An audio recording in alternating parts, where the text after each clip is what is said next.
Ormai è già tutto stabilito, ci saranno persone al campo, persone presso appartamenti, camere, e di conseguenza insomma, siamo a buon punto. E non potrebbe essere altrimenti considerando la proverbiale organizzazione delle penne nere, che alternano, come nella sede del gruppo Città di Treviso, le riunioni operative a momenti conviviali. Tanti gli alpini che con borse ma anche zaini in spalla inizieranno i trasferimenti a Biella già nei prossimi giorni, anche se la maggior parte dei partecipanti alla 96esima adunata arriveranno sulle sponde del fiume Cervo nella giornata di giovedì. Città già tutta tricolore in vie e piazze per una 3 giorni alpina che inizierà proprio in quel pomeriggio con la presentazione di un volume e il concerto della fanfara della Giulia allo Stadio Comunale.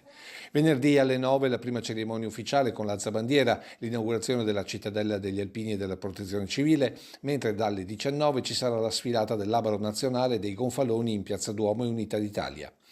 Sabato si aprirà con l'immancabile lancio dei paracadutisti sullo stadio La Marmora, mentre al pomeriggio, dopo la Santa Messa, ci sarà il saluto ufficiale del sindaco di Biella, del presidente del Piemonte e del presidente dell'Associazione Nazionale Alpini Sebastiano Favero. Dalle 21 invece, sempre sabato, la serata alpini con cori e bande per la città. E poi dalla mattinata di domenica lo sfilamento delle penne nere fino al tardo pomeriggio, che si concluderà con il passaggio della stecca con Genova e la Maina Bandiera.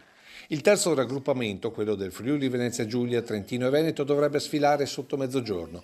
96esima adunata nazionale degli alpini che il gruppo Media Nord-Est seguirà giorno dopo giorno sin da venerdì con collegamenti in diretta da Biella durante telegiornali e spazi informativi.